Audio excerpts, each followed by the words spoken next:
So right now, the NU Council is voting on a slate of Pokemon to potentially ban from the tier, despite us getting new tier shifts that are going to shake everything up in, a little under a month. Why is that? Well, we still have important tournaments going on right now, and despite a big tier shift looming, we really can't just ignore the need to still preserve this specific meta and make it as palatable for everyone that's, laddering, playing tournaments, etc. So, we're going to still balance our tier, and until we get the shifts, we're not going to really, heat them too much attention other than that, hype in the back of our minds. Of course, if you enjoy content like this, make sure to subscribe, leave a like, leave a comment down below about how you feel about these Pokemon that we'll be talking about today. Let's get into it. So, as we can see, Zoroark is the first one on this list. One of the drops that we just got from our August tier shift rose, I believe, into June 1, so we've been without it for a little bit of time now. But it's doing the exact same stuff as it did back then, maybe to a slightly lower degree of efficiency, because I do think that NU has more checks to it now. You've got Hisuian Quillfish and Hisuian Sneasel, both, of course, add a lot of counterplay to it. Bombardier remains one of the better Pokemon in the tier. We also see more coil on the Dunsparce, which is relevant because, hey, if you're facing like Spec Zoroark, well, this one Terra Fairies, so you deny the spamming of Pulse, and if it locks into that move, that's not too good. And I would say in general, we just have a lot more Terra Fairy running around anyway. Like Oricorio even, if you're looking at mons right here. These three mons all here run Terra Fairy very frequently. And then we've got Articuno, which is a good check to it. We've got Cryogonal, which is a good check. Appleton doesn't run to special defensive sets as much anymore, but it's still a deterrent. Same with Blissey. There is 100% more counterplay than there used to be. Why does that end up not mattering, though? Well, for starters, there's this really cool move. Y'all have seen it. U-turn. U-turn kind of ends up making a lot of these checks not as relevant, at least the defensive ones. Because if Zoroark wants to predict you switching in or going for its Terra, it can always just U-turn on you. So Mesprit might be worried about phasing a Zoroark, and you'll go for Terra Fairy because you're like, okay, well, I'm pretty sure this is Zoroark. I'm going to Terra here, and I'm safe. Well, the Zoroark just U-turned, and now you don't have your Terra for the rest of the battle. GG. Okay, maybe the Zoroark stays in. That ain't even safe. As there's this move, Sludge Ball. And yeah, turns out Sludge Ball's pretty good at beating fairy types. Two-shotting basically everything. And yeah, there's also this really cool ability, Illusion. This makes it really pretty annoying to play against Zoroark, because think about all of the common Pokemon that a Zoroark would be checked by. What did I just mention? A ton of, Pokemon terastallizing the fairy. Even just some general special walls. Well, conveniently, we have a lot of Pokemon synergize very well with Zoroark as a result for disguising. One of them is Hisuian Sneasel, which obviously plays into checking Zoroark, but also it's one of its best partners, because look at all the mons I just mentioned. The Dunsparce gets slammed by CC, and if you go for Terra Fairy, well, you're still gunk fodder. And that's the same to a Pokemon like, say, Oricorio or Mesprit, even Blissey, if you're looking at that. Sandaconda as well. Naturally, Sandaconda is still taking a lot from Sludge Bomb anyway. Like, it's probably getting damn near one-shot by Spec Sludge. But, if you need to, you can go for your Terra Fairy versus a Zoroark and take a Dark Pulse. So, that's a great partner. Toxicroak as well is a great partner. Medicham, really any fighting type's a great partner. Think about when we had Zoroark last, and Passimian was always being run alongside it, because you had the U-turn core, so you better have your calc out so you could see which mon U-turned on you. But you had that great pivoting core, and just in general, what's Zoroark luring in? Well, I guess what's it luring in when it's disguised? Well, it's luring in Pokemon like Sandaconda, Quillfish, Rotom, Sableye. All of these Pokemon that would normally check fighting types get absolutely blasted by a Zoroark, and so it's really good at setting up these Pokemon as well for sweeping late game. And of course, the set that I'll always say is like the only one that makes me think this one should be broken, should be banned, is Specs. I think Specs with Terra Dark is the most obscene of its sets. Every time I've used something else, I have been let down. I've used Sword Stance, I thought it was pretty mid. I've used Mixed, I thought that one was pretty mid. I've used Scarf. I don't think I was expecting that one to be particularly good, but, rest assured I was proven right in how I felt. But Specs has always been a consistent performer for me, because this little moveset right... God, that typing. This little moveset right here basically gives Zoroark all it could ever need. There's just not much that's dealing with this combo of moves. You have coverage for just about everything except normal types, and conveniently you can always U-turn on those, and as we just mentioned, Zoroark's best teammates are often capable of dispatching those Pokemon. Next up's Jolteon, and y'all know why we're testing this mon. I don't even have to talk too much about it. I'm just gonna put a couple moves here. And this kind of sums up how Counterplay the Jolteon gets, you know, diverted, dispatched, beaten, lured, obliterated, annihilated. Like, you've got Volt and Tera Blast, and that's all you need to turn everything that would check Jolteon into fodder. Whether it's death fodder, whether it's pivot fodder, momentum draining on a Pokemon like Blissey, Jolteon is just very hard to consistently stop. And Combine plays into this further when you're talking about the revenge killing game. Because what are Inu's most common Scarfers? I think you would say there's 3 of them: Mesprit, Rotom, and Hisuian Sneasel. Only one of those mods is physical. And so, when you get Calm Mind boosts, it's very hard for a Pokemon like Rotom now to revenge kill you. It can come in after, you know, Rotom could switch in predicting you to, like, maybe Volt Switch or CM and then threaten a trick. But, okay. What happens when I go for, like, Thunderbolt if you've lost your ground type? Or even if I go for my Tera, and I just start spamming Tera Blast Ice. You know, there's not really much that's happening here. And I feel like Jolteon's very similar to Zoroark when you talk about that counterplay, right? Where, yeah, we've gotten Pokemon recently that check it. Blissey dropped. That's a check. Cryogonal dropped. That is also a check. Not a fantastic one, but you don't lose 1v1 because you have Haze. You could slowly beat Jolteon down. The problem is Jolteon's so good at breaking for itself. And this has always been kind of the case when you compare special attackers to physical... Not to physical. Special attackers use Volt Switch to ones that use U-turn. That chip you get with Volt Switch is so much more profound.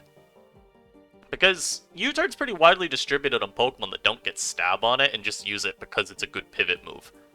Volt Switch is, like, almost exclusively given to electric types. So you've got Jolteon that can pivot around its checks. Rotom. If you want to think about higher tiers, you've got, like, Thundurus, even, Tapu Koko. So these mons have been able to pivot while also getting really good chip on some of their, you know, checks and counters. Because, yeah, I mean, I'm hitting you with, like, an actual stab attack that I'm investing for. And this plays into it for Jolteon, too, because my Volt Switch, it's not like I'm doing little damage to a Pokemon like Cryogonal, or to Dunsparce, or to, say, Lurantis. Like, these are taking at least notable damage. So it's a lot better at softening up Pokemon for later on, when Jolteon does want to Calm Mind up and just go for that sweep. So, and y'all, of course, have heard me bitch and moan plenty about this Pokemon. I do think it's pretty broken, so I'm sure y'all will not be shocked to hear I'm voting to ban it. And it's the same with this mod right here, and I'm gonna just talk about, again, a couple things. So Oricorio, of course, got a buff this gen, in terms of just move pool. It got Quiver Dance. Used to be that if you wanted to run a sweeper set, you had to run Calm Mind, and Calm Mind Oricorio, you know, it was great in PU. I think Sensu is like A- or something on the Sun and Moon PU tier list. You know, it's pretty solid. I think Pom Pom's also pretty viable down there. Unfortunately, Calm Mind ain't making it so you're unkillable with revenge killers, you know. If I was only having to worry about a Calm Mind Oricorio, well, okay, my Zoroark could check it, my Tauros, my Jolteon, my Hisuian Sneasel, my Scyther, my Scarf Rotom, you know, any of my Scarfers would be fine. Even with Terastallizing, I think Oricorio with Calm Mind is a lot less toxic to the metagame. Because it's pretty fast, but it's not obscenely so. Chad Quiver, though, well, now it's bulkier, stronger, and faster, because this move is very dumb and stupid. And when you add Tera to it, this mod's got a particularly toxic interaction with that because of this move, Revelation Dance. It's based on your typing. And it's not like Raging Bull, where it's based on form. So using your Tera actually changes the typing. And it's part of the reason Counterplay is so weird. Because I can decide, oh, I hit you super effectively now with the same stab move that used to hit you for not much damage. It's why, you know, we lost Vaporeon, and some would say, okay, well, that's part of the reason Oricorio is so broken right now, right? Kinda, sorta, but not really, because you could always run Terra Grass, and it just turned Vaporeon into setup fodder. I mean, even if it has Haze, I'm beating you long term. You will not win this exchange, I will take you down. And now what we see is Terra Fairy get run a lot, because, okay, well, I don't really feel like getting phased by Dragon Tail from Appleton, and Appleton does pretty frequently try and check Oricorio, because the most common set is this. Can't hit Appleton. And if a Terra steals even, it can like kind of stall you out. So what we see is this gets run, and you just absolutely shut down Appleton. The most it can hope to do is spam Apple Acid and hope for the best. Of course, the set also being incredible because you shut down Blissey really effectively. And although Seismic Toss spam is pretty effective at like wasting all of your Roost, the exchange long term can get a little dangerous.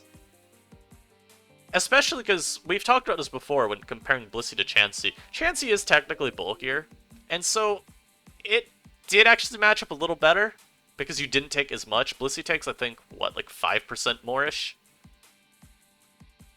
I think it's around there from Oricorio's attacks, and so it's not as clean a matchup as you'd like it to be. So Oricorio is really good at dismantling a lot of these bulky teams, a lot of bulky Pokemon, and when you think about a lot of the other special walls in Inyu, they just don't beat it anyway. I mean, like, what's a Cryogonal doing to me? Inform me. I'd love to hear. Like, let's take a look. What's Articuno doing to me? I'd love to hear. Bombardier? I mean, Bombardier can kind of pressure me, but if it doesn't have a rock move, which, you know, if it's specially defensive Bombard, it's not going to run rock coverage. It ain't doing anything back. We talked about the Dunsparce a little bit. No, we didn't. Not for Oricorio. This is actually one of the better checks, but the problem is with some of these mons, we're talking about this set. This is a little bulkier, right? Sometimes Oricorio decides, I want to kill everything, and it just runs max this and says, barn all, you are all my KOs. And this kind of set's pretty annoying because, yeah, a lot of the defensive counterplay, you kind of just swap what checks you. Instead of something like the Dunsparce, which can actually take a boosted hit or two when it's bulky Ori and then threaten those body slam paralysis. This set just says, Hurricane, I'm gonna two-shot you if you switch into rocks. And then the Dunsparce says, oh, well, it's unfamiliar with the game, my bad, bro.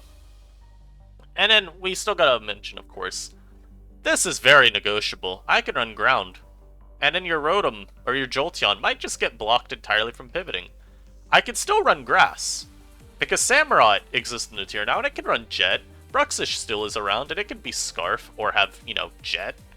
Maybe I want to resist that. Maybe I want to run Terra Electric, even. And make it so you cannot paralyze me, ever. So, of course, something like Jolteon is still being negated a bit here, while also helping against Serene Grace Dunsparce, maybe even Electros if you're facing an Assault Vest set. There's also other Terra types. Like, I've seen Steel before. I'm hard-pressed to tell you what Steel does exactly, but I think it's mostly just a good defensive typing option, so people like to run it. And of course, it does help set up versus Appleton still if you're facing a non-Dragon Tail set, while also still negating some Revenge Killers a bit. Like, for example, say Mesprit tries to Revenge Kill you. Terra Steel helps a lot there. Just a very, very toxic Pokemon. I hate it. Usually you'd see Terra Steel, though, with, like, mono, say, Hurricane or Air Slash, because Revelation Dance, if it's a Steel-type move, it's nowhere near as spammable. So, you're on the other stab move. Of course, bulky EVs, though. And we get to this one. Now, I'm actually still a little unsure how I want to vote on this. This coil set, though, has been dominant for, like, 2 months now, and is really hard to stop if you don't have a coiler of your own. The problem, of course, being the only real coiler you want to match versus this mon is like Sandaconda, because Serene Grace Body Slam is going to help you cheese past a lot of the others. And then you have Dragon Tail to disrupt a lot of just, you know, other bulky setup options if someone tried to run them. Naturally, a lot of bulky setup just runs Terra Fairy anyway, so it's not a huge benefit, but it lets the Dunsparce synergize really well with spikes, and of course we've got plenty of those in the meta, so you've got plenty of good partners there. And when you invest in your special bulk, I mean, look at how fat this thing is. Look at that HP! And we're even seeing people adapt a bit lately and run boots. This is like a trend for weeks now. that we've seen in tournaments, but boots on Coil to Dunsparce ends up being so good because you don't have to roost as much on the switch.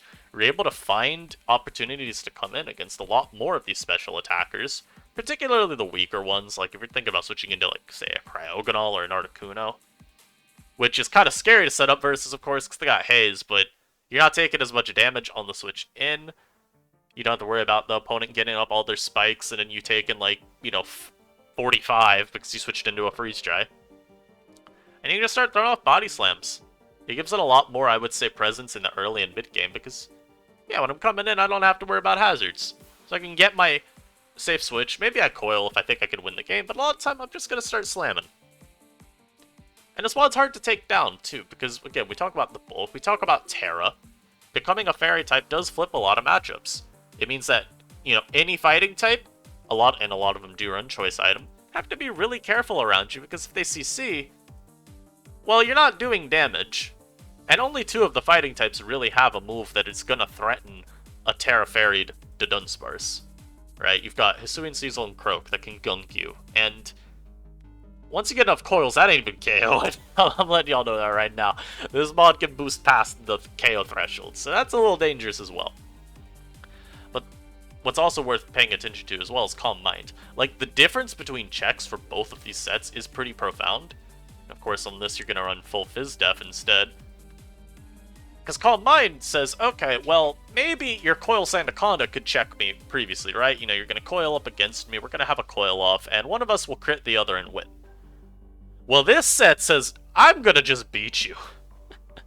And it's a little bit more manageable because we've got 2 really specially bulky ice types that run Haze. But it does take away Sandaconda as an answer, which is pretty prevalent otherwise. I would say the bigger issue for this set is it just doesn't do nearly as much until it's trying to sweep, right? Physically defensive normal type isn't as useful defensively. Where you think about specially defensive, there are more mons you're actually switching into and maybe taking a hit from. You can, like, soft check even these 2 when you're on Coil to Dun. Calm Mind doesn't have that same benefit, but it is still a very dangerous set that deserves being paid attention to. And you want to talk about a mon with dangerous set? Well, Mesprit's got like 5 of them. It's good. It's hard to talk about Mesprit here without going on for like 50 minutes about how many different sets this thing can run. So I'm going to focus primarily on like the set I've seen the most of, which is bulky setup with like Calm Mind stored power. So like something like this. Stored power, Draining Kiss, sub. This is pretty absurd because you can go max HP. I don't even think you need this much. And then you just don't let your sub get broken by Sandaconda Stone Edge. Like, I think it was Togki, she was saying you need, you go defensive on this, and then, your sub's not even being broken by Conda. You don't even need to run defense EVs, just go HP.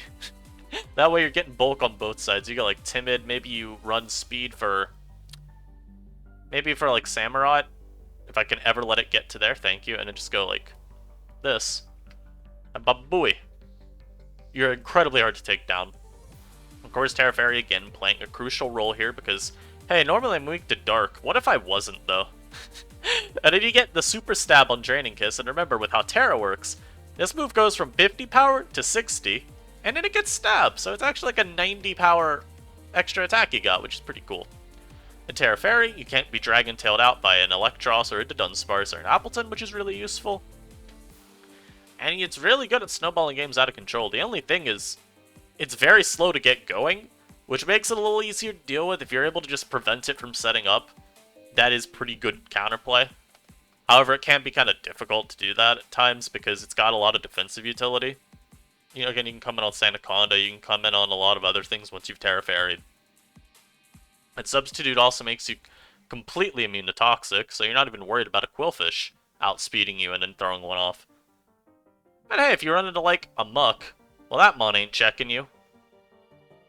I guess if you Terra Fairy, it kind of is, but you still got Draining Kiss for it, man. Just Calm Mind up and beat it down. And then I'll mention, one more set here, too. I'll mention Specs, just as, like, a danger set that you should be very scared of. This is an example moveset. You got a lot of versatility here. You're gonna, like, T-Bolt. I've seen people go on, like, this again, because Terra Fairy is so useful. I've also seen Thunderbolt with Terra Electric, because this does help versus Articuno, which otherwise is actually pretty good at giving you issues. You could run Psyshock here as well. It gives you a much better matchup versus, say, Blissey, Cryogonal, because now you're hitting them on that physical bulk where they do not have nearly the staying power. Even you get a hit on like a Quiver Dance or Ikoria, if it's not one-shotting you can get a lot of damage. But yeah, this mod kind of just, the defensive counterplay is a little scary. And it all comes down to how versatile you are. You've got a lot of moves that you can run. And U-turn making every, like, mon maybe you need to run a specific move for, at least giving you a good mid-ground option, will remain useful for perpetuity. There is never going to be a situation where you are upset that you have U-turn. And then, hey, you could even run, like, 3 attacks Trick. And Trick is, of course, going to be great for dismantling stall. Probably go Psychic at that point, too, because you have Trick to hit Blissey. So something like this is also just really problematic. But yeah, this is the current council voting slate. If you all got any opinions, like I said, please do share them down below. I hope you all enjoyed this. Little reminder, once again, I will be gone for like 3 weeks in not too much time. So we'll get to a point where a lot of the uploads are pre-recorded. I'll probably not be responding as much to comments during that, but I hope y'all still enjoy what we got cooked up. I'll got some collabs going during that. It's gonna be great. And I'll get a video for y'all when the shifts come out, so hope y'all are having a good day, and I'll see you next time. Peace.